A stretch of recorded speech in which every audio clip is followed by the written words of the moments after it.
What's up, guys? My name is Elias, and I officially turned 30 this May. So, as a lover of comic books and comic book movies, I've decided to watch, review, and rank every single live action, theatrically released Marvel and DC film dating as far back as the 1950s all the way to now in this series that I call The Road to 30. Today, we're talking about 1995's Tank Girl. Tank Girl. This was another first watch for me, as I have never even heard of Tank Girl, but when I was doing my research to see what movies I had to watch and review. Now, this is a little bit of a cheat because Tank Girl did not originate with DC, but was actually a British comic published by Deadline Publications in 1988. Then it was moved to Dark Horse Comics. They bought out that property, and then later stories of Tank Girl were made by DC Comics. So technically, this is a DC movie still. Now, this was a very weird movie to watch. I think the same thing that I felt with Howard the Duck and The Return of Swamp Thing is exactly how I felt about this movie.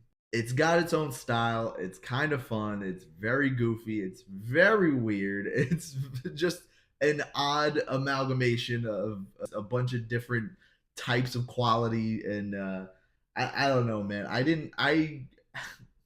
I guess I found myself enjoying it more than I should have. I mean, it takes place in 2033, so not that far off from where we are today.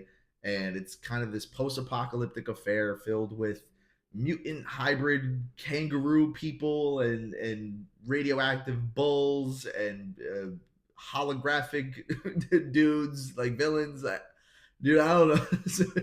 And everyone's just so horny in this movie. It's kind of ridiculous. Like, there was every other sentence was like some kind of sexual innuendo, and I'm just like, what's going on here, dude? On top of that, there's also random dance numbers, photo shoots, and all of the 90s music you could possibly ingest. The cast here is also pretty stacked, with Lori Petty as the titular Tank Girl. You got Naomi Watts here as Jet Girl, Malcolm McDowell as Kesley, the villain of the movie, and you even have Ice-T as T-Saint in this. He's one of the half kangaroo dudes. And it's just kind of insane that all of these people agreed to make this movie. And even though I'm not really sure what the entire plot really was of this movie, I don't think it's one of those that you have to really pay attention to. It doesn't take itself too seriously. It's just kind of a fun affair, and I kind of dug it. One thing I will say that I really loved, though, was that there was some comic style transitions with some cartoon animation going on in between the entire movie. So I thought that was pretty cool. I mean, it kind of gave it like this distinct flavor that we don't really get from comic book movies nowadays. Overall, I think I'm going to go with the C plus tier of my rating scale, which is a 2 out of 5 or 4 out of 10. And that's simply because I know of a lot of 5 out of 10 movies that I would much rather watch than this one. But this is not a bad movie. It's a fun time. It's got a cool cast. Got some pretty cool effects here and there. It's very, very different from anything else I've pretty much seen out of comic book movies. It's graphic. It's weird. It's got its own style.